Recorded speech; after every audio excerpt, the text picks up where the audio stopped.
ဟုတ်ကဲ့ဒီမလေးအားလုံးပဲမင်္ဂလာပါနော်ဦးလေးဒီနေ့ပြပြခြင်းတဲ့အကြောင်းလေးကဘာလဲဆိုတော့နော်မြတ်စွာဘုရားရှင်ကိုယ်တော်မြတ်ကြီးကနော်တမောတမသုတ်တံမှာနော်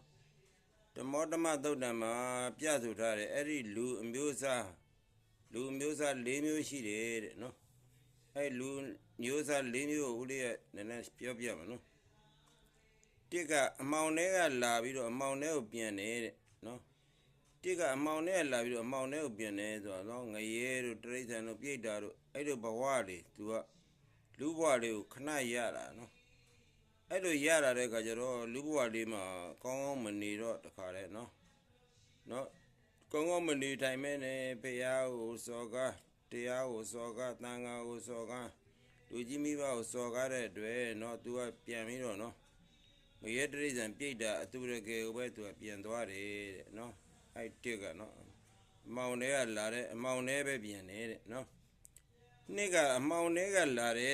အလင်းထဲကိုပြန်နေတဲ့နော်လာတော့အမောင်ထဲကလာတယ်ဒါပေမဲ့ဒီမှာဆရာကောင်းသမားကောင်းနဲ့တွေ့ပြီးတော့အလင်းထဲကိုပြန်ရတယ်တဲ့နော်သူကငရဲတိရစ္ဆာန်ပြိတ္တာကလေနော်အမောင်ထဲကလေသူလာတယ်ဒါပေမဲ့သူကကြတော့ဒီမှာဆရာကောင်းသမားကောင်းမိဘကောင်းနဲ့တွေ့ပြီးတော့နော်အပေါင်းအသင်းကောင်းနဲ့တွေ့ပြီးတော့နော်အလင်းထဲကိုပြန်နေဆိုတော့နော်အလင်းနဲ့ပြန်လဲဆိုတော့နော်သူဂရိဘုံတော့နော်သူဂရိဘုံတွေကိုပြန်ရောက်သွားတာပေါ့နော်လူဘဝနတ်ဘဝဗြဟ္မာဘဝကိုရက်သွားတာပေါ့နော်သုံးကကြတော့အလင်းနဲ့ကလာတယ်အမှောင်နဲ့ပြန်ရတယ်တဲ့အလင်းနဲ့ကတော့လာတယ်ဒါပေမဲ့အမှောင်နဲ့ကိုပြန်ရတယ်အဲ့ဒီလူကဘာလဲဆိုတော့နော်သူကကြတော့ဘယ်ကတော့နတ်ပြည်တို့လူပြည်တို့ဗြဟ္မာပြည်တို့အဲ့ရလာတယ်နော်ဒါပေမဲ့သူကအလင်းနဲ့လာပေမဲ့သူကဒီလူဘဝရောက်လဲရောက်တော့နော်အပေါင်းအသင်းမကောင်းတဲ့လူတွေပေါင်းနော်လူစိုးတခိုးတွေနဲ့ပေါင်းဓမြတွေနဲ့ပေါင်းပြီးတော့သူကဘာဖြစ်လဲတော့အလင်းနဲ့လာပြီးတော့နော်ငရဲတိရစ္ဆာန်ပြိတ္တာကိုပြန်ပြီးတော့ကျသွားတယ်တဲ့နော်သူကအလင်းနဲ့တော့လာတယ်ဒါပေမဲ့ဒီမှာအပေါင်းအသင်းမကောင်းဆရာကောင်းသမားကောင်းမတွေ့ရတယ်ဗျ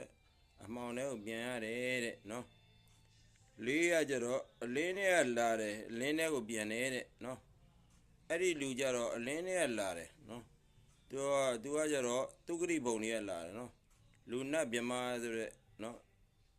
အဲ့ရလီလာတယ်ဒါပေမဲ့သူကကြတော့အလင်းထဲကိုပြန်သွားတယ်နော်ဒီမှာသူ့ဘသူထိမ့်သိမ့်နေနိုင်တယ်နော်ထိမ့်သိမ့်နေနိုင်တယ်လူစိုးသခိုးဓမြတွေနဲ့မပေါင်းဘူးသူတော်ကောင်းတွေနဲ့ပေါင်းပြီးတော့သူကပါလဲဆိုတော့လူနတ်ဗြဟ္မာဆိုတဲ့နော်အလင်းထဲကိုပဲပြန်သွားတယ်တဲ့နော်အဲ့ဒါမြတ်စွာဘုရားသခင်ကိုယ်တော်ကြီးကဓမ္မောတမသုတ်တံမှာပြဆိုထားတယ်ဟောကြားထားခဲ့တယ်တဲ့နော်အဲ့ဒါဦးလေးတို့မြတ်စွာဘုရားသခင်ကြီးကတရားတွေတော်ဝါအားလုံးကိုကယ်မခြင်းလို့နော်တရားတွေအများကြီးဟောခဲ့တယ်အဲ့တရားတွေကိုဦးလေးကလည်းမှတ်သားထားပြီးတော့နော်တူတယ်တူမတွေကိုပြန်လဲဖြန့်ဝေပြီးတော့နော်အားလုံးကျေးဇူးတင်ပါတယ်သာဓု